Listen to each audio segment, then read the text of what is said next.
Mga kapuso, instructors ang isa ka universidad sa Haro ginreklamo sa mga ginikanan matapos gin-failure ang pila niya ka mga estudyante nga ginaligar wala sang basihan. Si John Sala nakatutok. Nagalibog ang ulo sang Iloy nga si Esusa kundi nagkuha sang basihan ng isa ka manunudlo sa paghatag sang failure nga grade sa iya bata.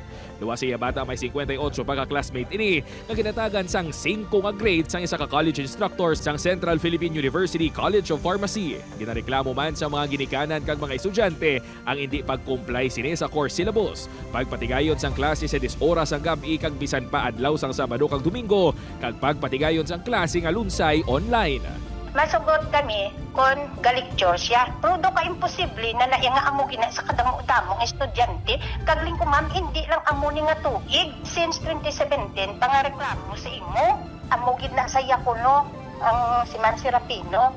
Matapos ang ilauna nga pagsinapol na hisugtan nga ang una niya nga ginhatag nga 5, himuon nga 3. Apang ang mga ginikanan, luyag gid mahibaluan kung paano ang nangin computation sini sa mga grado.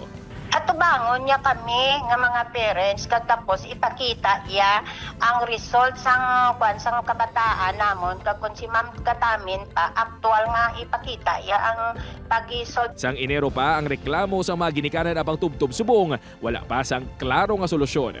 Nagpasalig naman ang school administration nga wala nila ginapabayaan ang reklamo apang may due process kag investigasyon pa sila nga ginapatigayon. Sometimes hindi siya ang mga resulta or actions nga hindi siya sunog sa mga individual nga gusto or mga individual nga gina-prefer nga timelines ang mga concerned nga parties, no, but ang university wala nagapabaya kag actions are being taken gid.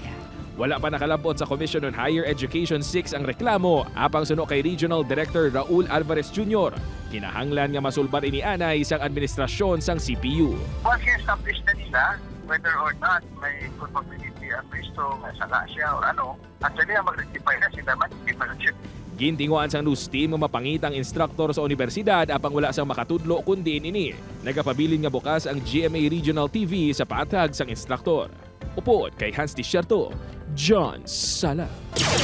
1 Western Visayas.